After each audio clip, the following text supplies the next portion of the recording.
Baik, kita akan masuk ke pertemuan tentang konseling. Kita lanjut dulu. Ini sudah sempat kita diskusikan kemarin bahwa kita akan bicara tentang konseling setelah tahu perbedaan konseling dengan edukasi. Tadi kita sampai mana ya?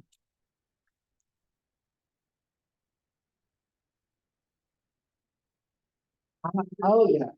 Nah, ketika nanti alat tersebut, alat untuk melakukan assessment khususnya masa otot, masa tulang, masa lemak itu sudah diciptakan, maka teman-teman nanti akan bisa ngecek satu persatu gitu toh, dan bisa melakukan interpretasi data. Kalau masa otot, sorry, masa lemak saya sebagai seorang perempuan misalnya 35%, itu maknanya apa sih? Kan itu yang akan teman-teman dapatkan ketika ngecek di gym atau ketika ngecek di laboratorium. Tidak ada interpretasi secara langsung. So, teman-teman sebagai seorang tenaga kesehatan harus bisa menyampaikan hal itu. Dikombinasikan dengan berbagai media untuk ngecek apa namanya kadar glukosa darah, glukoseronin. Ada yang sudah diajarkan itu sebelumnya mungkin ngecek glukosa darah sendiri atau mandiri belum. So, teman-teman besok bareng ketika alatnya semoga sudah datang, silakan kalian nanti akan berpuasa dulu 10 jam ya. Kita masuk sesi pagi misalnya,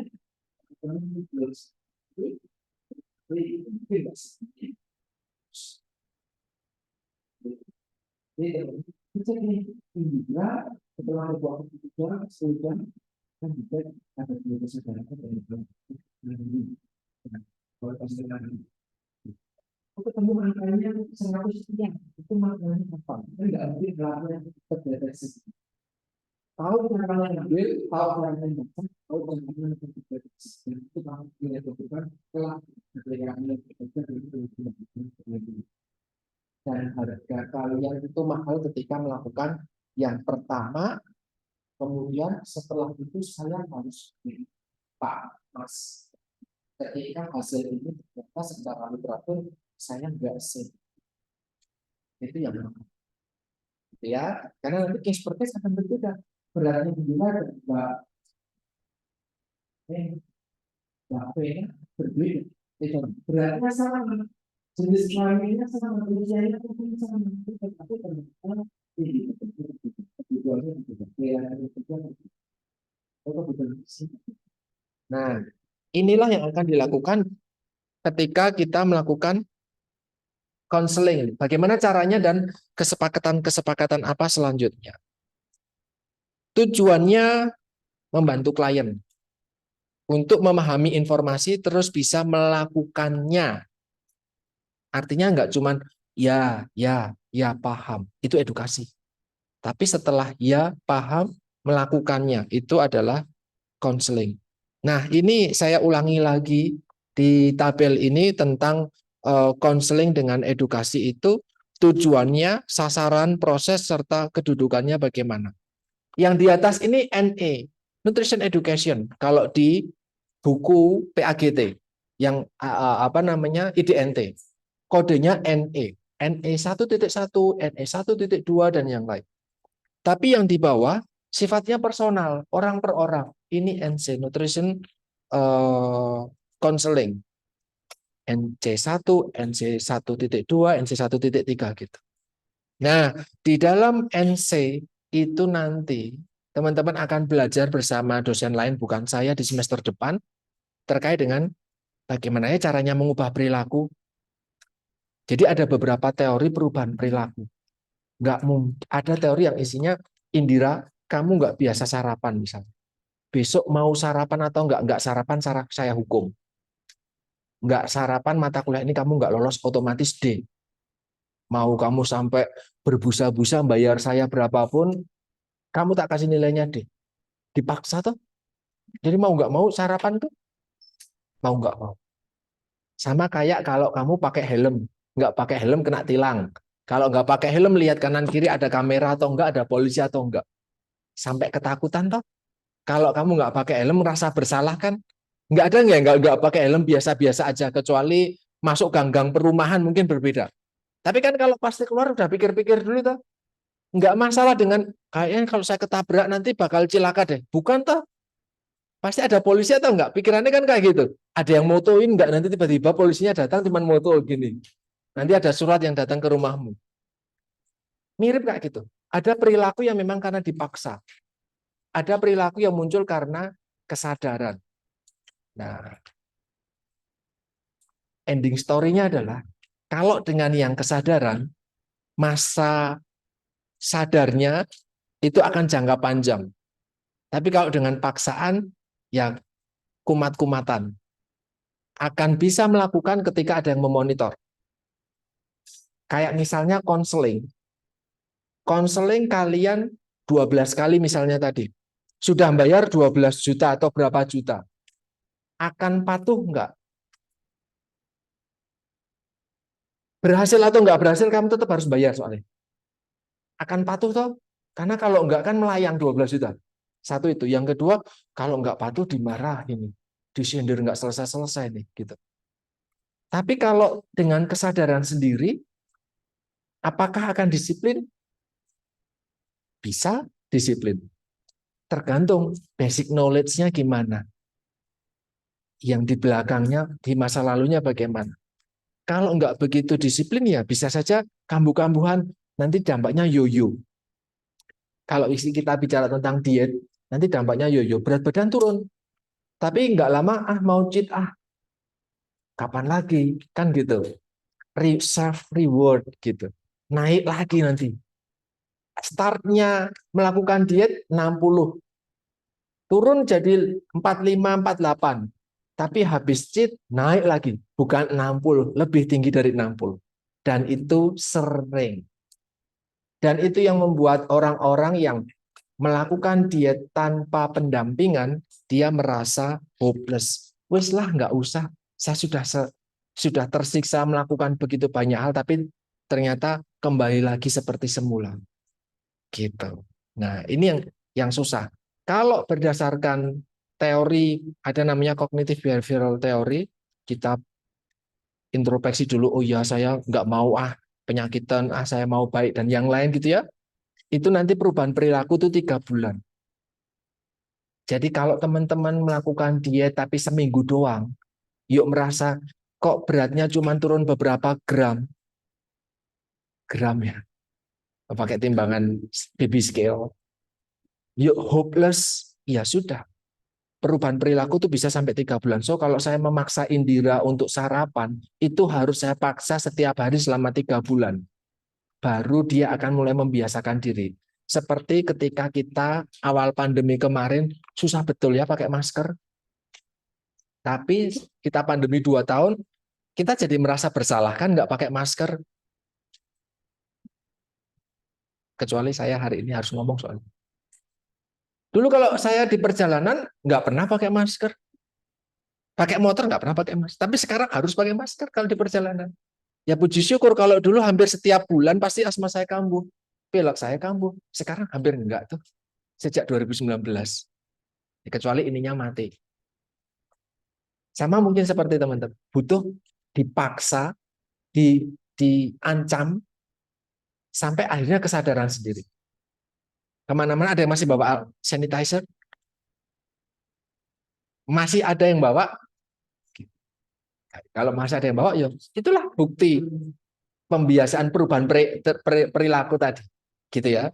Oke. Nah, ini saya ngambil dari salah satu penyedia konseling online di Amerika. Mengapa seseorang itu perlu melakukan konseling gizi dari seorang dietitian terregistrasi? Kita belum banyak ya dietitian, ya kita ubah terminologi dietitian, register dietitian menjadi seorang nutrisionis. Saya sudah belum memberikan filenya ya. Ya. Nah, ketika kamu mau turun berat badan atau naikin, ketika kamu mau hidup lebih sehat, ketika kamu punya masalah kesehatan tertentu, ketika kamu hamil, berusaha hamil, atau sedang breastfeeding, Ketika kamu punya operasi saluran pencernaan, ketika kamu pengen olahragamu performanya meningkat, gitu. Ada yang masih bisa lari? Jangan masa lalu, karena lari doang di masa lalumu itu ya kamu kuat. Tapi kalau sekarang saya nggak yakin, kalau nggak biasa. Masih bisa, masih ada yang rutin lari. Lari bukan sprint, no. Lari jogging pun masih ada yang rutin. Sera masih rutin muter GSP. Babarsari, oke. Masih rutin jalan atau jalan? Oke. Ada yang masih berani menerima tantangan saya? Larilah di GSP. Geraha Sabah Pramana UGM. Parkirnya nanti masuk aja gratis toh. Parkir di sebelah baratnya gedung rektorat, parkir di situ. Kamu lari deh. Saya tantang 3 aja. 3 putaran. Satu putarannya itu 800. 700-800 meter. Saya tantang, Ci, kalau kamu bisa. 3 putaran tanpa henti. Nggak ada apa. Nggak ada. 3. 3 aja. 3. Bisa itu karena masa lalumu bilang kamu bisa. Iya toh? Oh, saya dulu di SMA suka basket. Oh, saya dulu di SMA suka bola. Dulu. Saya bilang minggu ini. Tunjukkan ke saya dengan smartwatch-mu atau handphonemu atau aplikasimu bahwa bukan hijau, tapi orange atau merah bahkan. Tahu tak maksudnya tuh?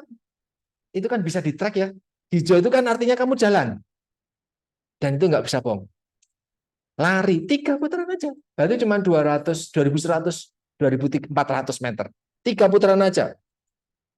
Sekelilingmu itu sampai nanti depan perpus UGM ke timur, perempatan FE ke selatan, pertigaan mau ke masjid kampus ke barat, muterin lapangannya itu 3 aja tanpa stop. Artinya tidak ada acara berhenti terus mulai jalan terus lari lagi. Tidak ada. Bisa atau enggak? Yang bisa tak kasih nilai ujian ada tambah 1 poin. Lumayan loh, 50 jadi 60 karena kalian belum tentu dapat A di mata pelajaran. Ingat, case base saya ngomong, bukan hafalan. Saya minggu ini, karena saya tidak akan memberi waktu untuk, ya. Karena kalau latihan itu artinya ya nanti pace-nya akan naik lagi, jantungnya akan kerja lagi, dan itu wajar. Makan saya berani nantang, karena saya melihat kalian nggak punya performa. Iyalah jam segini udah ngantuk, jam segini nggak bisa fokus. Orang yang olahraganya normal dan teratur nggak akan kelemar-kelemar. Berani nggak Ci, kamu sebagai laki-laki saya tantang. Kalau mau latihan silahkan, tapi minggu ini. Artinya kalian mau latihan Senin, Selasa, Rabu, Kamis sebelum Jumat mungkin Lebaran dan libur dan yang lain. Monggo kalian mau forsir 3 hari. Tapi ingat kalau mau diforsir ketika di hari keempat apakah akan kuat? No, laktatmu akan banyak. Jadi percuma. Itulah saya menjawab tuh dengan tantangan itu sudah dipikirkan dulu. Walaupun tantangannya langsung ceplos gitu. Langsung cari cost benefitnya sudah nggak mungkin, maka saya berani ngomong. Ya, oke. Kalau mau, siapapun serah juga monggo kalau mau. Nanti tinggal tunjukin aja asalkan kalian kejujuran itu penting. Oh ini Pak, kemarin tanggalnya sekian, pace-nya 2, enggak saya 5 Pak. Oke, good ones. Malah better. Saya GSP. Itu yang sering saya lakukan. Jadi saya tahu medannya seperti apa, orang di sana seperti apa, komunitasnya akan mendukung kalian karena di sana banyak orang yang lari juga, parkir aman, jadi relatif bersih udara dan yang lain. Daripada di tempat lain yang pakai kanan kiri dilihat dulu, belum lagi kalau ada hal-hal lain. Itu satu putarannya 700 sampai 800 meter. Jadi kok 3 kali putaran enak. bukan lapangan parkir, lapangannya, bukan, itu lapangan Pancasila, bukan di lapangan Pancasilanya. Tapi ngikutin jalannya itu loh. Ya itu nanti jatuhnya depan Perpus UGM, nanti ke timur, ya itu. Yang banyak mobil parkir lah, itu puterin tuh. Itu 800. 3 kali aja deh. Kalau bisa, do better. Saya baru 11. Stopnya. Wis kuat nih. Artinya saya harus jalan. 11. Saya nantang kalian 3. Usia saya selisih kalian angkatan berapa? 2020 ya. Saya angkatan 2007. Kita selisih 13 tahun. Ya, saya 2007, ya kan 2010. Selisih 13 tahun, tapi saya 11 baru berhenti. Yuk, kalian harus lebih bagus. Nah, bagaimana caranya ya? You should get nutritional counseling from dietitian. Bagaimana biar performa fisiknya jadi lebih bagus. Nah, kemudian apa ya? Itu intermezzo, tapi saya serius nantang kamu khususnya. Tapi yang lain boleh, kalau merasa tertantang. Menarik. Tidak menjadi tugas mata kuliah, tapi tantangan individu. Gitu ya. Kalau mau boleh, Mbak. Boleh, semuanya boleh. Berdua, bertiga, berempat, itu lebih bagus daripada lari sendirian. Sekelas, boleh. Boleh. Karena di sana teman-teman akan ketemu banyak orang yang motivasinya sama. Tapi mereka nggak dibayar dengan nilai. Apresiasinya adalah dengan diri sendiri. Nanti boleh pamer pakai Nike app-nya, gitu toh. Itu nanti pace-nya akan ketahuan, denyut jantungnya berapa itu. Silahkan dipakai. Pamerkan ke saya. Oke. Gitu ya. Ngajak yang, itu lebih enak. Jadi larinya jangan sendirian. Ya, lari sendirian berat itu toh, apalagi di depannya berduaan gitu toh, iri. Oke. Nah, yang kedua adalah ketika kita ketemuan pertama kali dengan konselor, mau dapat apa sih? Teman-teman nanti pernah melakukan konseling sebelumnya, ada yang, kamu kan anak gizi, tolong dong bantu aku turun berat badan atau naikin berat badan. Anyone? Ada teman kosnya, asrama? Acik, betul kita ada? Ngomong apa, Cik, ke kamu? Tanya, dia kan nggak boleh bucin. Sering konsumsi mana? Ini kita harus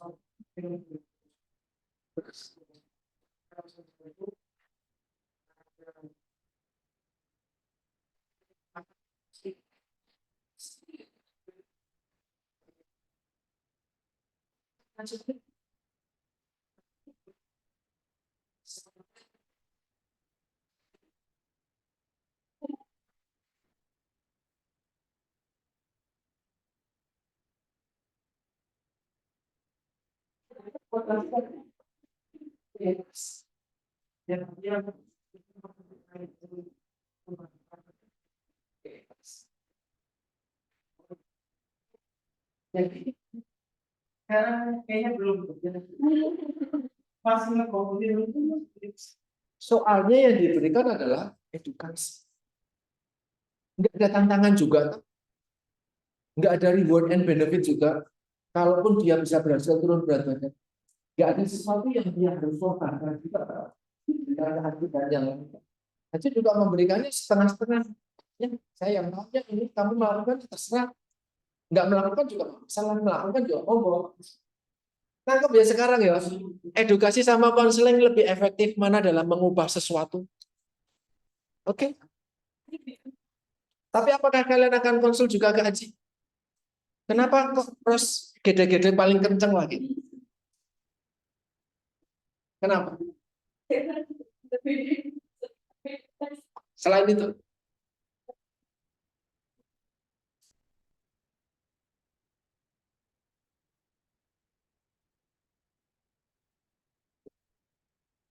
in case setelahnya Haji, oke. Selain ajar, mau nggak? Rosa, Rosi, mau konsul ke dia? Konsul, sorry. Konseling.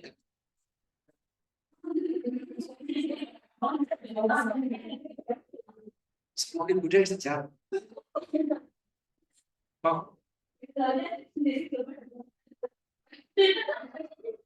Iya.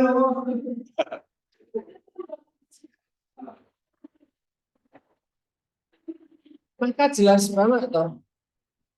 Saya ngomong ini di kuliah isu ya kalau nggak salah. Kalau badanmu sudah gemuk, jangan nyuruh orang lain buat urus tubuhnya itu baru bisa buat orang. Maka nanti, mungkin beberapa slide setelah ini, nanti mungkin beberapa wah, yang bisa mengubah orang lebih di lah kemarin kalau nggak isu kemarin, yang lebih efektif itu bukan ngomong, bukan membaca atau mendengar, tapi melihat bukti. Maka banyak orang pakai testimoni itu, banyak orang pre-post yang akan ditampilkan, oh sebelum saya kunjungan ke Aceh badan saya, tapi setelah kunjungan ke Aceh badan saya dari sini. Ayo kunjungi Aceh 12 pertemuan 12 juta, diskon Ramadan 10%.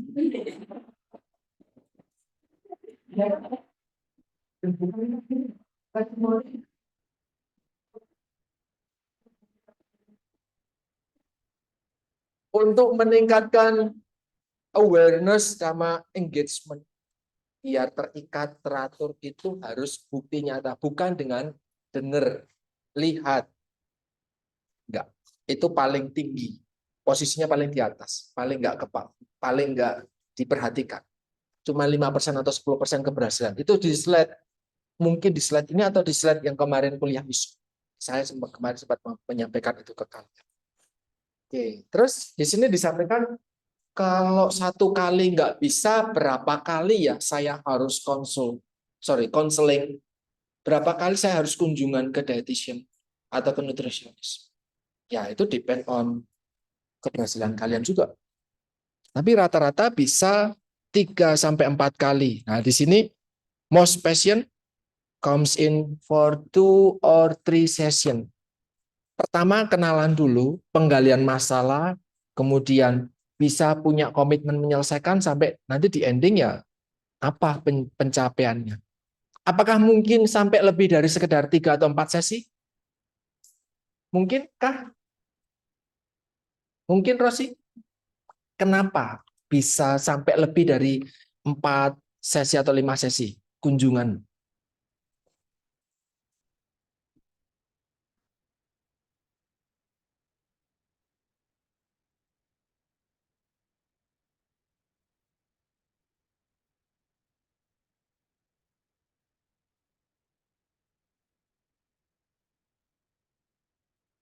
Kenapa bisa?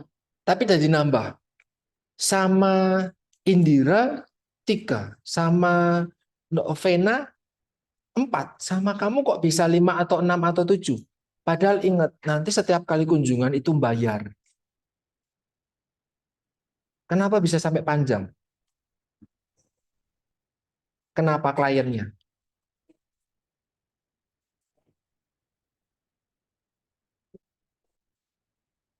Nggak tercapai jadinya. Ya, semakin panjang, semakin nggak tercapai tujuannya. Atau kebalikannya ya. Semakin nggak tercapai tujuannya, ya bikin konsulingnya jadi semakin panjang. Jadi harus semakin bertemu-temu. Gitu. Biasanya penurunan berat badan kan butuh gradual nih. Tidak bisa langsung turun sakdet-saknyet gitu. Ya bisa, tapi nanti jatuhnya yang turun bukan massa lemak misalnya. Nah, butuh waktu panjang. Kemudian ketika ditanya seperti ini, Cik, kalau saya sukanya nasi ayam, terus apakah saya harus stop makan nasi ayam? Kalau temanmu bilang kayak gitu, makan sayur oke, tapi tentang nasi ayam, apakah saya harus stop itu? Kenapa?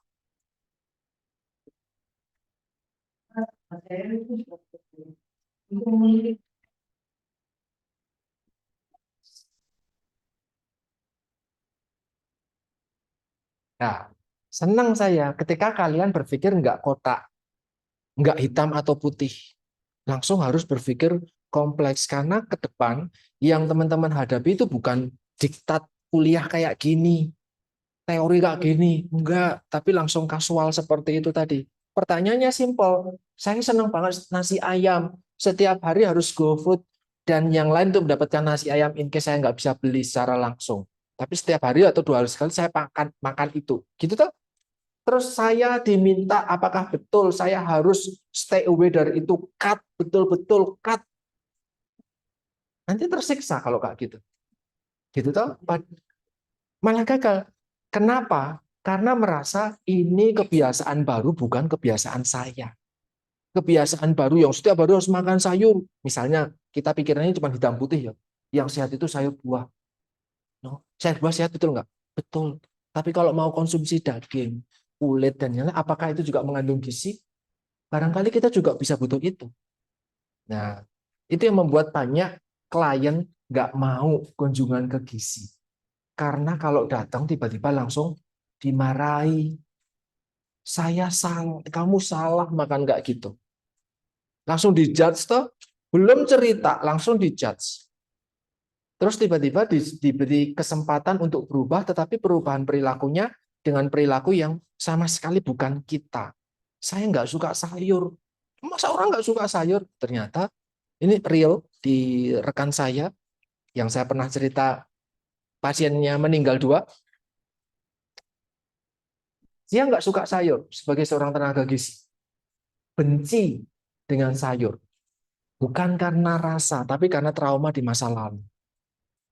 Apakah kita bisa menyalahkan itu? Ayo makan sayur dong, harusnya kan kamu makan sayur. Gitu. Ora iso. Harus diselesaikan dulu kan masa lalunya itu tadi. Ternyata dulu dirawat bareng pembantu rumah tangga, ibunya kerja, bapak kerja. Sayur dijujur ketika kecil. Sehingga ketika sudah dewasa, lihat sayur itu bencinya setengah mati. Sampai usia saat itu. Ya sekarang saya nggak tahu lagi. Nangkep dah. Sehingga kalau ngomong suruh makan sayur mungkin dia tahu, tapi dia sendiri nggak mempraktekkan. Tapi dia nggak mempraktekkan bukan karena nggak mau, tapi ya belum bisa lepas dari itu. Maka mau nggak mau ya selesaikan dulu masalah itu tadi. Maka ketika kita bicara tentang gizi, jangan kita pakai kacamata kita aja. Kemarin ada yang nge-DM saya, mau turun berat badan lagi di Twitter. Loh kenapa? Sudah normal loh berat badanmu. Secara fisik, foto lewat foto, sudah bagus kok badannya. 25 tahun. Tetapi masih pengen turun lagi jadi 42, 43. Ada yang 155 di sini. 55, 155, berapa berat badannya? 5. Dia mintanya 41, 42, 43. Ada 43 di sini. Elena masih lebih tinggi. Dia pengennya lebih rendah lagi. Kenapa? Nggak tahu, saya merasa sekarang sudah terlalu gemuk. Oh itu bukan kita nggak bisa ngomong apa kamu salah atau kamu benar gitu toh. Nangkap ya, sudah ini benar-benar terjadi. Tapi saya nggak bisa men-sharekan. Dia pengen turun berat badan sampai segitu karena merasa lebih enak. Makan juga sehari akhirnya cuma 1 kali sudah beberapa tahun. Komat ya, 1 meal a day. Cuman segitu doang, nggak ngemil, nggak minum cuman sehari 1 botol 600 itu kadang cuman separuh aja. Hei, tenang, iya. Loh, apakah itu masalah gizi saja? Ya, langsung ke psikis juga. Maka seorang nutrisionis, dietitian nanti teman-teman perlu kerjasama dengan seorang psikolog juga dalam mengatasi masalah yang kayak gitu. Karena bisa jadi itu masalah ada underlying problem di bawahnya yang kita nggak bisa menyelesaikan. Kamu belajar psikologi tuh, tapi cuma 1 semester tuh. Nah, ada orang lain, profesi lain yang bisa membantu kesuksesan. Maka kadang kita setelah melakukan konseling kita rujuk juga ke bagian yang lain gitu ya. Ini menarik. Nah, ini tadi kalau di Amerika seperti ini ya tabelnya. Nutrition Care Plan namanya siapa, diagnosis gizinya apa, kemudian tujuannya apa. Oh, tujuannya tadi si Aji makan aneka macam makanan, sumber makanan. Jadi jangan cuma nasi sama kulit aja. Nah, terus goals-nya adalah kamu bisa makan aneka macam bahan makanan. Nggak cuma nasi sama kulit aja. Nah, Kemudian aksinya apa? Oh, satu suruh makan buah, satu suruh makan sayur gitu, satu suruh makan sumber hewani yang lain misalnya. Nah, apakah ketika kunjungan kedua, kunjungan ketiga itu sudah tercapai atau belum? Goals-nya sudah tercapai atau belum? Oh, kalau misalnya goals-nya ternyata belum tercapai, kenapa? Ada masalah apa? Apakah akan lanjut ke aksi atau goals kedua atau ketiga jika yang pertama masih belum tercapai? Enggak. Ini sebabnya jadi panjang. Jadi 1 minggu kita bicara ngomong soal nggak usah muluk-muluk turun berat badan atau perut buncit. Jangan muluk-muluk. Coba kurangi manis. Bisa enggak? Oke, bisa. Oke, kita cek 1 minggu. Gitu. Nanti kalau kurangi manis, kemarin suka makan makanan manis, oke, sekarang saya cek kadar glukosanya misal gitu toh. Dicek, cek, ketemu angka sekian. Seminggu ini janji ya makan manisnya dikurangi. Oke, siap. Oke. Minggu depan ketemu lagi, kita cek lagi. Betul tuh? Nah, apakah tujuannya tercapai atau belum? Kalau belum tercapai, diselesaikan. Kenapa belum tercapai? Ada masalah apa? Sebelum kita move ke tujuan selanjutnya. Gitu. Itu yang bikin kita jadi panjang. Harusnya cuma beberapa pertemuan sudah selesai, tapi ini enggak. Molor, molor, molor terus. Gitu. Sampai kesepakatannya, tapi pakai yang realistis. Ada banyak yang pengen turun berat badan langsung 25 kg, 30 kg dalam 1-2 bulan aja. Maka waktu itu betul Deddy Corbuzier ngasih tantangan 250 juta kalau nggak salah. Karena nggak mungkin akan itu tercapai dengan cara yang sehat. Dengan cara yang tidak sehat bisa-bisa aja. Kamu konsumsi pil-pil tertentu, nanti kamu setiap hari akan BAB. BAB-nya nggak BAB yang kamu makan. BAB-nya sampai semua cairan, semuanya turun, turun, turun. Berat badan akan turun, ya tapi karena kamu sakit. Tercapai nggak? Tercapai, tapi performamu nggak bagus. Sakit-sakitan. Itu bisa tercapai. Jadi penurunan berat badan yang lebih dari 1 kg per minggu, itu jadi gampang sakit. Gitu ya. Nah, kemudian semuanya juga perlu didokumentasikan. Oh, awal konsultasi 20 Maret, kemudian follow up 3 April, dan kapan-kapan. Dan ini perlu didokumentasikan. Bagaimana konseling yang efektif? Teman-teman nanti silahkan kalau PDF-nya ini didapat, kalian bisa klik yang berwarna biru, kompetensi dasar dan pendekatan GATHER, itu nanti akan menuju ke link, short link gitu ya. Kalau PDF-nya sudah didapatkan. Pendekatan efektif nanti pakai, kompetensi dasarnya itu apa aja? Bisa apa, bisa apa, bisa apa. Oh, bisa melakukan assessment. Oh, bisa melakukan asking, bertanya. Oh, bisa melakukan advice. Oh, bisa memberikan rekomendasi. Jadi ada kompetensi-kompetensi dasar. Silakan nanti teman-teman bisa klik ini, kemudian dibaca. Dan ada yang namanya etika. Apakah kalian akan terbuka kepada seseorang kalau kalian di tempat lain? Anda kalian akan mengunjungi dia untuk konsul. Karena kalau edukasi tidak ada masalah private yang kalian akan sampaikan, toh. Tapi ketika konsul semua pribadi kalian akan disampaikan. Semuanya akan mau berbagi asli dari Anda. Pernah trauma di masa lalu seperti yang tadi. Akan menceritakan semuanya. Maka sebagai seorang konselor harus bagaimana? Biar mereka bisa jujur.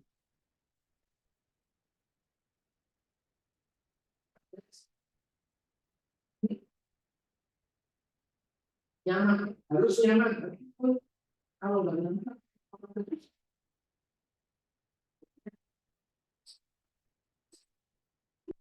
kita punya pertemuan kemarin kita ngomong pasiennya seperti semuanya normal-normal aja kali emosi waktu itu. Mungkin Pak nanti ketika kalian konseling, ketika konseling kok pasiennya kok baik-baik aja kok nggak ada masalah. Ibu nggak apa-apa kok. Kan nanti kita atau justru karena kliennya nggak terbuka sama kita. Ini tutup ini. Maka harus bikin suasana yang enak. Yang kedua, klien kan nggak cuma satu orang dua orang. Jangan sampai menceritakan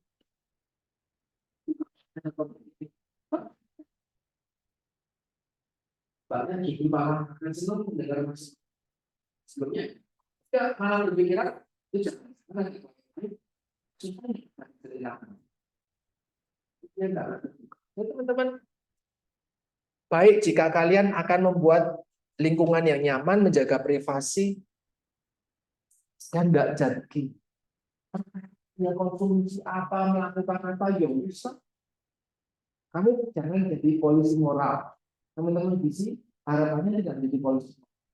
Ketika nanti semester depan kalian praktek di masih, kalian akan ketemu orang-orang dengan B20 yang masih muda, yang tidak baik. Kita mendapatkan itu dari hubungan seksual yang tanpa aktivitas. Yang siapa? Jadi itulah selalu tanamkan pada diri kalian. Jangan jadi. Tapi ketika kamu jadi tapi orang pakai narkoba gitu. Yuk, terus kenapa kalau dia pakai narkoba? Ketika kamu berhadapan dengan klien ataupun pasien, kamu bukan seorang polisi, gitu ya. Kamu diminta membantu dia menyelesaikan masalah dia, dan kamu dipercaya itu ditanggung terus. Ya, ketemu orang yang secara hukum mungkin pernah salah, secara moral mungkin juga nggak tepat, secara agama mungkin nggak sesuai sama kalian. Ya wes biarin aja, nggak usah sekadar mengingatkan ya mas. Oke, nah ini yang susah. Kita membawa diri kita, memposisikan sebagai seorang konselor yang menjadi partner. Ini yang susah. Karena teman-teman dibekali moral toh, dibekali moral yaitu kadang melihat kita untuk nilai orang lain lebih buruk atau lebih baik, atau sudah baik atau sudah. Pesan kamu kena ini karena terus siapa selingkuh dari cari kaki. Tapi kalau sekarang perempuan ini selingkuh, ngikutin enggak? Ngikutin enggak? Banyak ibu-ibu yang mempergok.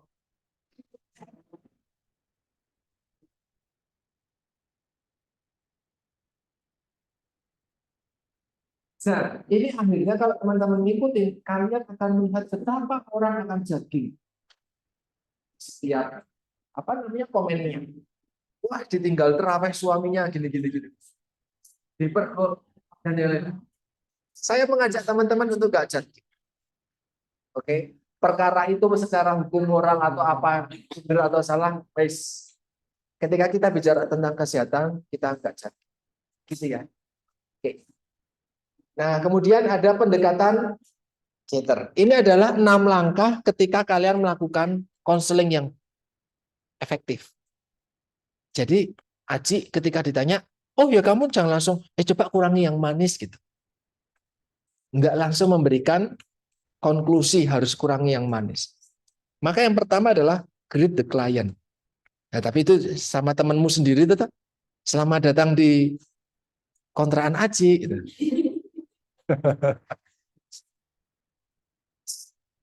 Ternyata itu membuatnya rasa nyaman ya. Nah, dok, Ci, masuk. Silakan masuk. Nah, nanti masuk. Selamat datang. Kamu sudah duduk di kursimu sendiri gitu. Atau lesehan gitu kan kalau di dalam kontrakan. Ci mau konsul, oh selamat datang, silakan duduk. Kemudian ditanya, ada apa? Apa yang kamu rasakan sekarang? Apa keinginanmu? Apa harapan? Jadi ask the client. Atau ask client feels. Apa yang dia rasakan, apa yang dia harapkan. Ji, saya mau buncit saya turun. Ini sekarang sudah 90 atau 120. Sekarang saya mau turun jadi ya biar sudah besok bisalah pakai baju yang menarik, toganya bisa di apa namanya sakuin, apa namanya bisa dilipat. Jadi nggak harus terbuka misalnya. Atau kalau ketika perempuan kalau mau wisuda ya kebayanya baguslah misalnya. Nggak nambah bahan lagi. Oh ya sudah. Ask client feels-nya apa? Harapannya apa? keinginannya apa, masalahnya apa. Kemudian yang ketiga adalah kalian sampaikan tawaran. Tidak langsung kurangi yang manis, tapi bisa pilih. Ada beberapa hal yang memungkinkan perutmu buncit. Yang pertama mungkin kamu suka manis, apa iya? Kalau iya, coba dikurangi. Atau jangan-jangan kamu selama ini seharian cuma duduk. Coba bisa lebih aktif yuk. 15 menit atau 1 jam atau 3 jam sekali workout di dalam, walaupun kamu sedang duduk di kursimu gitu. Senam ringan misalnya gitu, misalnya. Atau justru oh kamu mungkin cemilannya selama ini tak lihat cemilannya kayak gini, itu mungkin bisa dipilih untuk diganti misalnya. Tawarkan opsi. Karena jangan langsung kurangi manis. Ya kalau dia temanmu, kalau bukan temanmu, sok tahu loh. Saya sudah nggak minum manis, gitu. Tapi kamu sampaikannya itu. Terus kamu berpikir, apa lagi ya? Oh, coba ini lagi. Nah, mendingan kita tells opsinya sejak awal. Kemudian sampaikan target yang realistis. Mungkin nggak turun lingkar pinggang, lingkar perut kalian, turun 1 jengkal sendiri, 20 cm. Sekarang ukuran celanamu berapa? 35? Nah, 34, 35? Nggak tahu. Karena tinggal jahit aja. Kalau kalian beli nanti, kemarin ada opsi jual murah tuh, apa namanya? Belanja yang murah kan angka-angka itu kalau di mall angkanya kalau beli celana di mall misalnya atau di toko wardrobe tertentu ada pakai angka. Berapa? Elena? 27, 28? Nggak tahu. Nggak ada yang tahu ukuran celananya sendiri-sendiri. Siapa 39? 29. Kamu 29? Oh, oke. 29 ya masih kecil. Ada yang lebih dari 29? Ini benar-benar tahu angkanya. Jadi kalau pesan itu bukan bukan lihat XML, tapi langsung angka. Kalau SML itu nanti dia apa namanya banyak beda-beda. Tapi kalau pakai angka jelas. Ada berapa Rinda? 2930. Nanti yang atas berapa, yang bawah berapa? Oke. Oke. Saya kalau di eksekutif 32. 32, 32. 33 udah kegedean. Nah, kalian bisa menyampaikan yang realistis. Saya mau turun sekian angka. Kan artinya lingkar pinggang itu. Mau turun sekian angka. So, teman-teman ketika langsung turun, turun angka, senti maksudmu. Kan diukur 90 cm mau turun 2 angka, berarti cuma 88 dong. Berarti kamu nggak masuk. Nah, sama pembicaraan yang dibawa sama klien tadi. Klien tuh turun 2 angka, maksudnya turun ukuran celana, bukan sentimeter lingkarmu. So, teman-teman perlu tahu banyak hal tentang ukuran-ukuran juga. Kayak kemarin, saya harus menjawab pertanyaan yang menurut saya harus jawabnya gimana ya? Mas, saya mau turun berat badan. Oke. Mau turun lingkar perut juga. Oke. Mau turun juga lingkar perut, lingkar dada juga. Ini kalau mengukur lingkar dada, berada di pas juga ya, Mas. Ya untuk metode kayak gitu, kan saya nggak belajar. Ya, karena belajar itu nggak sampai situ kan. Kita belajarnya cuma lingkar pinggang kan, bukan lingkar dada. Tapi itu ditanyain, kenapa? Ya karena barangkali buat perempuan itu menjadi ukuran yang target-target tertentu. Saya mau turun, saya ingin naik, saya ingin gemuk, saya ingin masa otot sini pull back-nya bagus, saya ingin lingkar pinggangnya nggak banyak gelambir dan yang lain. Dan itu secara fisik bagus. Pakainya akun anonim, jadi gambarnya gambar Ava Korea. Saya nggak tahu itu perempuan atau laki-laki juga. Itu sampai ditanya. Itu teman-teman bisa lebih belajar banyak. Semoga nanti kalau ada yang tanya ke gitu, jangan sampai, aduh, kayaknya saya selama ini juga ukurnya salah deh. Cuman sekedar pasang-pasang aja misalnya. Gitu ya. Kemudian pakai yang realistis, tadi sudah disampaikan realistis di kuliah isu. Kita sudah belajar bahwa turun berat badan yang aman itu cuman setengah sampai 1 kilogram aja seminggu. Bisa realistis, bisa dicapai? Bisa. Dengan apa? Ngurangin kalori, defisit kalori berapa banyak? Berapa, Mbak? 500 per hari apa per minggu? Per hari. Cuman ngurangin 500 kalori per hari, bisa turun berat badan 1 kilogram per minggu. Bagaimana caranya? Tanya sama dia. Jadi nanti setelah ini, 1 minggu toh, 1 minggu turun setengah kilo. Kalian punya UTS UAS itu 14 minggu, 14 pertemuan. So, buat teman-teman yang turun berat badan 7 kilogram bisa dalam 1 hari.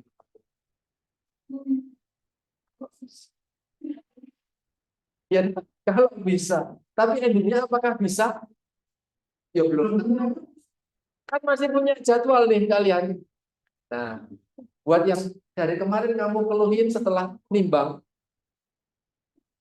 coba cek berapa berat badan sekarang. Ada defisit tidak? Atau yang ingin naik sudah mengalami kenaikan atau belum? Naik atau tidak kan berarti target ya. Tercapai atau tidak kan itu berarti sesuai dengan konselingmu jalan atau enggak. Cuman hari ini saya enggak menyediakan diri sebagai konselormu. Kamu mengkonsultasikan, mengkonselingin dirimu sendiri, bisa atau enggak. Jangan harap orang lain bakal datang dan percaya kalau dirimu sendiri mungkin juga nggak bisa menerapkan. Itu terus ini ada prinsip etis, ada 6, ada prinsip 6, sorry, ada prinsip etis di dalam konseling. Yang pertama, jangan berikan hoax, berikan fakta. Berikan fakta bahwa turun berat badan itu real dan bisa. Sehat itu bisa. Tapi gini. Jadi jangan pakai mimpi yang manis-manis, tetapi yang fakta. Yang kemudian tadi seperti disampaikan sama siapa namanya Desti, bikin lingkungan yang nyaman. So ketika lingkungannya nyaman, confident, klien merasa confident, artinya percaya, yakin, maka dia akan cenderung lebih terbuka. Masalahnya akan lebih banyak tergali dan selesai dengan cepat. Kemudian respect clients autonomy, artinya ben kewai perkara Sera mau turun berat badannya real 1 semester 7 kilogram, kan 6 bulan, sebulannya bisa sampai 4, tapi nggak usah gede-gede. 1 semester bisa 7. Dia mau berhasil atau dia mau enggak, dia menjalankan atau enggak, serahkan semuanya ke dirinya sendiri. Itu namanya otonomi. Karena tadi ada opsi. Kamu masih makan nasi kulit setiap hari, silahkan. Kamu mau mengikuti anjurannya Haji untuk mencoba menerapkan konsumsi sayur, buah, itu enggak pun yang enggak mau. Kan yang rugi bukan kamu. Cuman permasalahannya, ketika dia berhasil, namamu bakal pencapaian nih, pencapaian. So, sebenarnya klien sama konselor sama-sama saling membutuhkan. Sekarang mungkin belum dibayar sih, tapi nanti ke depan kalau bisa berbayar, kamu akan lebih profesional, dia juga akan. Ada salah satu ahli nutrisionis juga, itu hitungannya per jam, 500.000 per jam. Kalau kamu nggak ingin keluar duit banyak, ya disiplin lah, biar kita ketemunya cuma 3 kali, 4 kali. Standarnya cuma 3 atau 4 kali misalnya. Jadi hanya dalam tanda kutip ngeluarin juta. Ya. Tapi untuk yang pengen turun berat badan atau untuk kondisi tertentu itu angka yang kecil. Karena kamu sendiri nggak bisa. Kamu butuh akses untuk pendamping partner. Jadi kalau itu bisa dimentas, duitnya banyak karena semakin banyak orang Indonesia. Jadi peluang cuannya banyak. Nah, itulah disebut dengan wirausaha. Jadi wirausaha bukan cuma bisnis. Dan ini kuliahnya sekarang ini kuliah jasa, konseling, diet. Mau turunin berat badan? Hubungi saya. Untuk pembukaan 50.000 aja deh. Kemudian keinginan, harapan, sama kebiasaan klien Itu kalian perhatikan betul. Kalau temanmu suka nasi kulit, perhatikan bahwa dia suka nasi kulit. Jangan sampai itu tidak boleh. Karena kalau sampai itu tidak boleh, ya wes, saya nggak mau datang lagi ke Aji. Karena saya nggak bisa mengonsumsi apa yang saya suka lagi. Gitu ya. Jadi di sini tetap diperhatikan bahwa advice yang kalian sampaikan itu based on assessment dan ya tawarkan alternatif yang kamu nggak bisa membantu mereka. Jadi interestnya klien, harapannya klien itu tetap jadi yang utama. Kamu masih mau sama saya, monggo. Tapi kalau nggak mau sama saya, ya sudah. Silakan hubungi teman kontrakan yang lain. Anda bisa keluar dan ke kanan. Itu ada saudara ini. Gitu ya. Nah, apakah hanya Aji yang ditanyain temennya? Di sini nggak ada yang pernah tanya sama temen? Nggak pernah. Pernah. Pernah, Rosi. Tanya tentang apa? Pingin gemuk. Karena merasa kamu sudah cukup gemuk. Dibandingkan dulu ketika SMA. Oh, ketika. Terus ketemu, sekolahnya di mana kok bisa gemuk gitu? Belajarnya apa gitu ya? Lebih mudah mana? Turun berat badan atau gemuk? Hah? Gemuk. Gemuk atau jadi kurus? Lebih susah mana? Kurus. Lebih susah kurus menurutmu, Des? Lebih susah kurus. Itu omongan orang-orang yang hopeless. Sebenarnya lebih susah.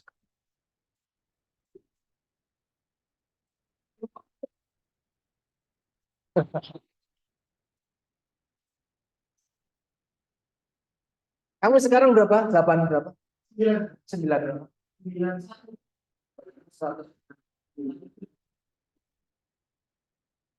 91. Turun 20.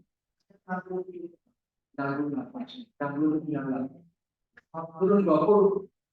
20 satu 20 minggu. 20 minggu 5 bulan.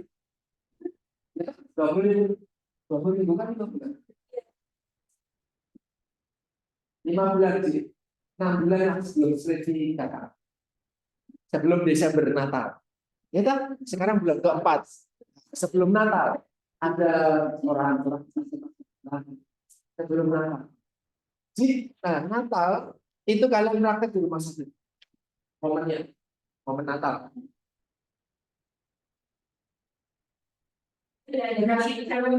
Hah? Turun sampai ada targetnya. Oh, ya betul.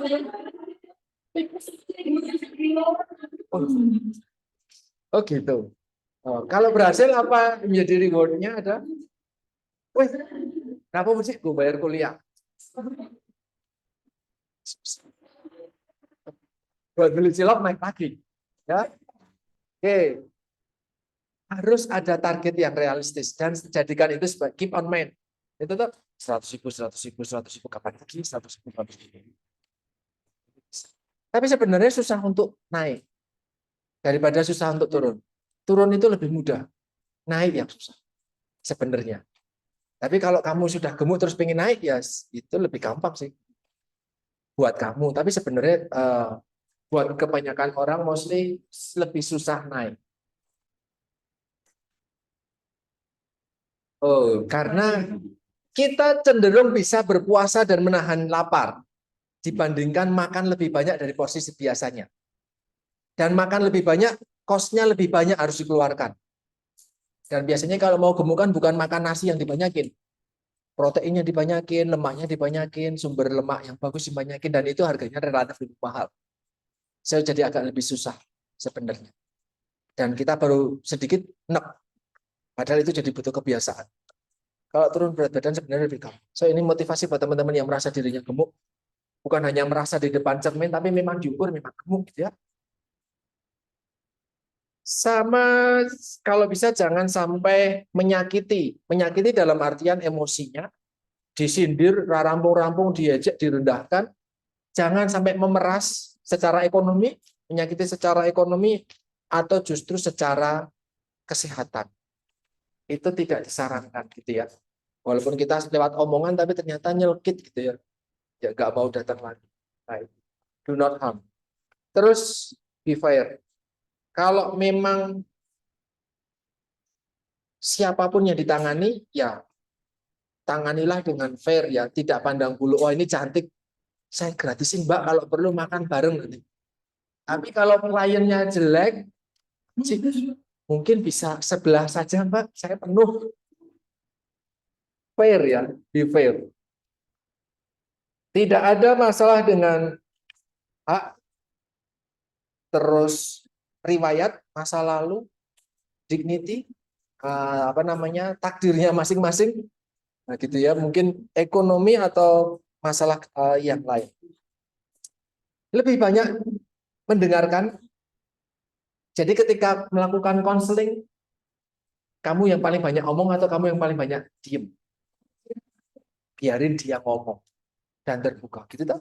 Artinya dia nyaman sama kita toh. Nanti kita tinggal ngomong, udah belum? Belum, monggo lanjutin ngomong lagi gitu toh. Nah, kemudian harapannya pakai pertanyaan yang terbuka, jangan yes no question. Artinya kalau yes no question, kamu sarapan enggak? Nah, wis rampung. Tapi kalau pertanyaanmu diganti, menurutmu sarapan penting enggak sih?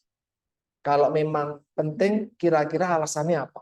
Dia akan menjawab sesuai dengan sikapnya dia. Atau pendapatmu tentang sarapan apa sih? Itu bukan yes no question. Gitu ya. Terus kemudian ulangi, repeat what client say, artinya membuktikan kalau kamu benar-benar mendengarkan. Oh, jadi yang kamu maksud ini. Ya kan? Dia jadi merasa saya ngomong dari tadi ternyata didengerin kok. Karena dia mengulang. Kemudian sampaikan kalau itu ada empati, kamu juga ada interest dengan dia, terus nggak menghakimi, itu bisa membuat apa yang tadi dikatakan Desti, rasa nyaman tadi terjalin. Listen to what clients think, jadi dengarkan, pahami juga apa yang mereka ingin, dan recognize. Kalau memang dia berhasil ya dipuji. Ji, aku sudah nggak makan nasi ayam loh, nasi kulit loh, 2 hari ini. Kan setiap hari berpesan, 2 hari ini saya nggak pesan, wah hebat. Ya enggak, karena tukangnya tutup aja. Tapi kan dia nggak makan, kan? Bisa dipuji. Ya, sampai akhirnya yang digunakan adalah saran, bukan kamu harus. Bisa membedakan ya. Kamu harus. Maka kata harus, kudu, wajib bisa digantikan dengan sebaiknya. Kalau nggak melakukan, ya sudah, nggak apa-apa. Tapi kamu akan lebih baik jika itu pakai itu. Oke. Selain tadi ada gather, GATHER, ada galidra. Ini ya akronim aja sebenarnya, GALIDREE. Itu apa sih?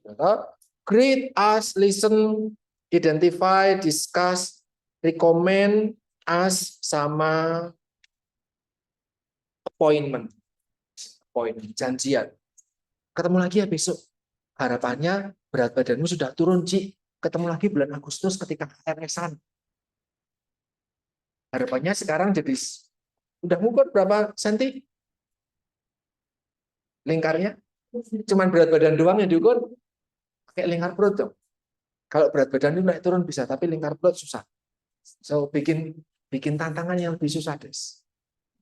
Saya membantu kamu mencapai tantangannya biar dapat 100.000 plus nilai tadi kalau kamu bisa muter 3. Nah, teman-teman bisa mendukung dia dengan menyediakan air minum, es, dan yang lain. Cik, haus, langsung bawa es manis gitu.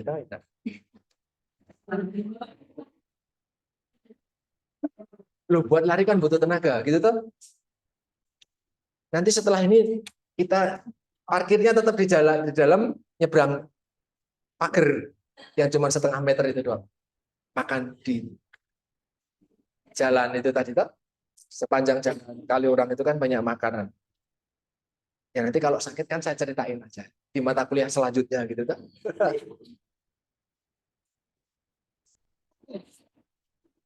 Ada galidra, ada gator, ada juga GAPAP. GAP, sorry, GALPADP. Nah, teman-teman tidak usah mengingat singkatannya, tetapi ingatlah bahwa stepnya ternyata create, assist, prioritize, advise, discuss, and plan. Mirip-mirip ya, mirip-mirip dengan yang tadi. Jadi monggo mau diterapkan mana itu silakan. Ini yang susah. Bisa nggak sustain? Bisa nggak bertahap dan menetap? Bukan akhirnya bisa masuk celana sempit ini, tapi habis itu jebol benar. Jadi kata waktu mau ngukur, tahan nafasnya jadi. Tapi sudah belum? Sudah. Oke. Nah, bagaimana bisa sustain ini tadi? Kalau bicara tentang sustain ya, kita nggak hanya ngomong soal makan atau nggak makan, tapi ngomongin soal gizi kita ngomong banyak hal. Bisa nggak dengan 25.000 bukan hanya untuk beli apa namanya nasi kulit, tetapi mungkin diarahkan ke yang lain. Atau kita perhatikan juga kebiasaan budayanya dia. Misal gitu ya. Jadi nggak ngomongin soal makanan saja, kita perlu ngomong banyak determinan lain atau faktor-faktor pengaruh lain. Ini ada warna biru, so ini link. Silakan teman-teman bisa klik. Saya ngambil dari WHO. Di WHO tadi disampaikan, kalian ketika ketemu dengan banyak orang untuk konseling, ini ada 6 topik yang bisa disampaikan. Semoga ini membantu kalian kalau mau turun ke lapangan besok. Ya toh? Karena kalian mungkin ada yang ke anak SMA, kalian mungkin ada ke posyandu, lansia, ibu-ibu PKK, orang-orang di gereja dan yang lain. Mungkin ngomongin soal ASI, MPASI, pelayanan gizi, vitamin A, zat besi atau yodium atau apa? Silakan. Ini ada 8 saran anjuran yang bisa kalian pakai ketika ketemu sama mereka. Ya, ini keyword-keywordnya setelah UTS kalian akan ke lapangan dalam 2 minggu. Ada waktu buat kalian ke lapangan 2 minggu. Oke, see you next week. Ini sampai step sini. Masih ada sekitar 10 menit, 5 menit, 10 menit. Ada yang mau ditanyakan dulu terkait konseling ini? Wes, cukup dipahami ya. Oke, kita ketemu di PJMK ini siapa ya? Dewi Adi sama? Ya, dianya lagi sakit. Silakan di arrange kapan kita bisa ketemu. Gitu ya. Nanti buat ngomongin sekian slide setelahnya. Sekian slide setelahnya nanti akan bicara tentang kalau ketemu bayi, balita, ibu hamil, ibu menyusui, ibu dengan AIDS, remaja, dewasa, lansia. Topiknya apa, ngomongin apa, kalian bisa terapkan itu sebelum ke lapangan nanti. Itu inti sesi berikutnya itu. Gitu ya. Tolong dimakan. Oke, itu yang bisa saya sampaikan teman-teman sekalian. Terima kasih, selamat siang.